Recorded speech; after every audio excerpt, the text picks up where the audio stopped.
बहुत समय पहले की बात है। एक विशाल जंगल था, घना, रहस्यमय और सुंदर। सूरज की किरणें जब पत्तों के बीच से छनकर आती तो जंगल की जमीन पर सुनहरी लकीरें बन जाती। पक्षियों की चहचहाहट, झरनों की मधुर ध्वनि और पेड़ों की सरसराहट, ये सब मिलकर ऐसा लगता था जैसे प्रकृति खुद कोई गीत गा रही हो। लेकिन उसी सुंदर जंगल में एक ऐसा प्राणी भी रहता था जो इस सुंदरता को अपने अहंकार से ढक रहा था। वो था शेर सिंहराज। सिंहराज ताकतवर था, तेज था और उसकी दहाड़ से पूरा जंगल कांप उठता था। लेकिन उसके अंदर एक भयानक कमी थी, घमंड। उसे लगता था कि पूरा जंगल सिर्फ उसी के लिए बना है। कभी वह पेड़ों को पंजे से नोचता, कभी हिरणों को डराकर हंसता और कभी बस यूं ही अपनी ताकत दिखाने के लिए दहाड़ मारता ताकि सब जान लें, यहां का राजा मैं हूं। जंगल के सभी जानवर उससे डरते थे, कोई भी उसकी आंखों में नहीं देखता था। यहां तक कि हाथी जैसा बड़ा जानवर भी जब शेर के रास्ते में आता तो तुरंत किनारे हो जाता।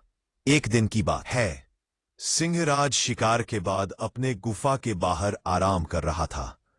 तभी कुछ बंदर पेड़ से पेड़ पर झूलते हुए हंसने लगे।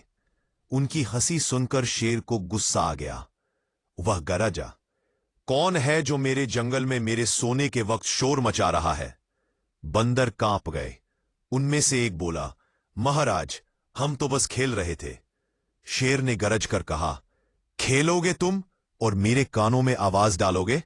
जाओ, सबको कह दो, अब से इस जंगल में कोई भी बिना मेरी अनुमति हंसेगा भी नहीं। बंदर डर कर भाग गए और अगले दिन पूरा जंगल चुप हो गया। पक्षी धीरे चहकने लगे, हिरन फुसफुसाकर बातें करने लगे और बंदर भी अपनी मस्ती भूल गए। जंगल का माहौल डर और सन्नाटे से भर गया।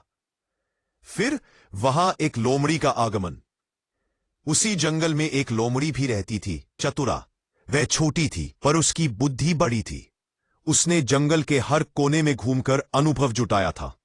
वह जानती थी कि असली ताकत बल में नहीं, अक्ल और संयम में होती है।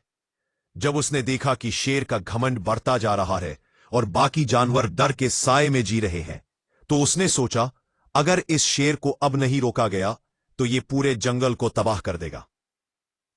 वह जानती थी कि सीधे जाकर शेर से टकराना बेवकूफी होगी, इसलिए उसने तय किया कि वह अपनी चालाकी और समझदारी से शेर को सबक सिखाएगी।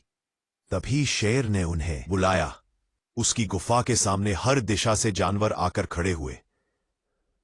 शेर गर्जना करते हुए बोला, सुनो जंगल के निवासियों, अब मैं सिर्फ राजा नहीं रहा, तब मुझे कहा जाएगा महान राजा सिंहराज। हर जानवर रोज सुबह मेरे सामने हाजिरी देगा और मेरी अनुमति के बिना कोई शिकार, पानी या खेल नहीं करेगा। सारे जानवर सहम गए। हिरण ने धीरे से कहा, महाराज, पर हम तो घास खाते हैं, हमें क्या अनुमति चाहिए? शेर ने गुर्राते हुए कहा, सबको चाहिए, चाहे वो चूहा हो या हाथी। जंगल के सब जानवर सिर झुकाकर बोले, जैसी आज्ञा महाराज। बेशक चतुरा, लोमड़ी चतुरा दूर पेड़ के पीछे यह सब देख रही थी। वह मुस्कुराई और बोली, अब वक्त आ गया है इस शेर के घमंड को तोड़ने का। वह धीरे धीरे शेर के पास पहुंची और बहुत आदर से बोली, महाराज, मैं आपके आदेशों का पालन करने आई हूं, लेकिन आपके सम्मान में मैं एक बात कहना चाहती हूं। शेर ने गर्व से गर्दन उठाई। कहो, क्या बात है लोमड़ी? चतुरा बोली, महाराज, मैंने पास के जंगल में एक और शेर देखा है जो कहता है कि वह आपसे ज्यादा ताकतवर है और वही सच्चा राजा है। शेर की आंखों में आग सी चमक उठी। क्या बकवास है ये? महाराज, लोमड़ी ने कहा, मैंने खुद उसकी दहाड़ सुनी है। उसने कहा कि अगर सिंहराज सच्चा राजा है तो आकर मुझसे मुकाबला करे। शेर की नाक फड़कने लगी। मुझे चुनौती देने की हिम्मत? वो भी मेरे जंगल में? फिर पारते हैं।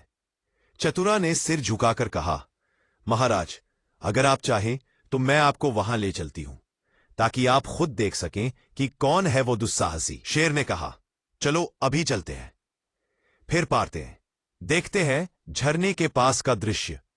लोमड़ी शेर को लेकर जंगल के गहरे हिस्से में गई, जहां एक पहाड़ी झरना बहता था।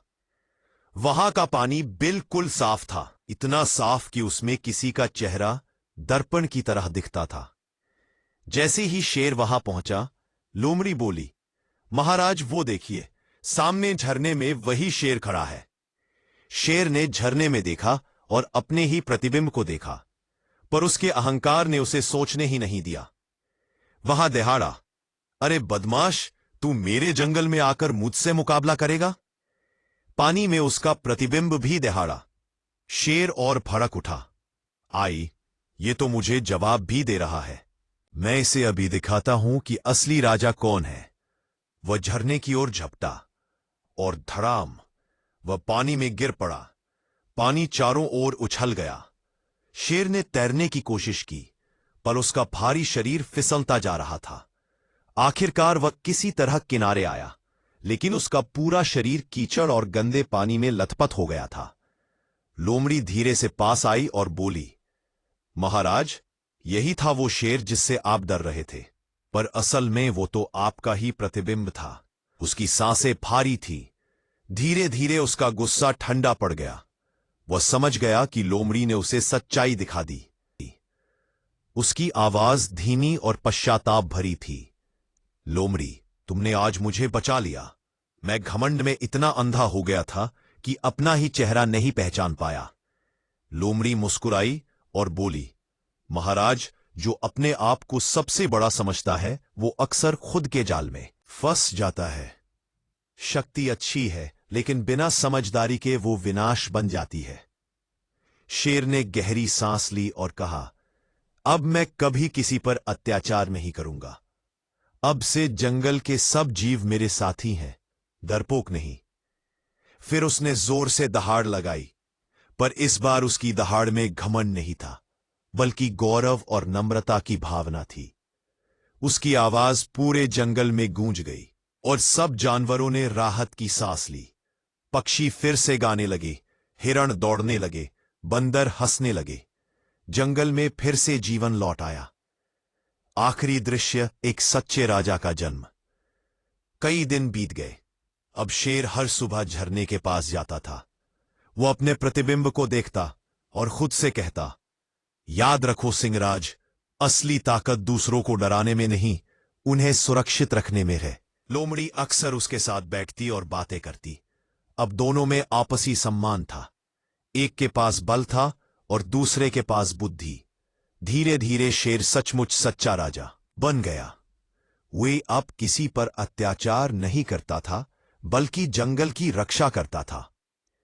जब कोई जानवर बीमार पड़ता तो शेर खुद जाकर उसकी देखभाल करता। जब दो झुंडों में झगड़ा होता तो वह न्याय करता। जंगल अब पहले से भी ज्यादा सुंदर और शांत था। सभी जानवर उसे दिल से राजा सिंहराज कहने लगे, इस बार बिना डर के प्यार से।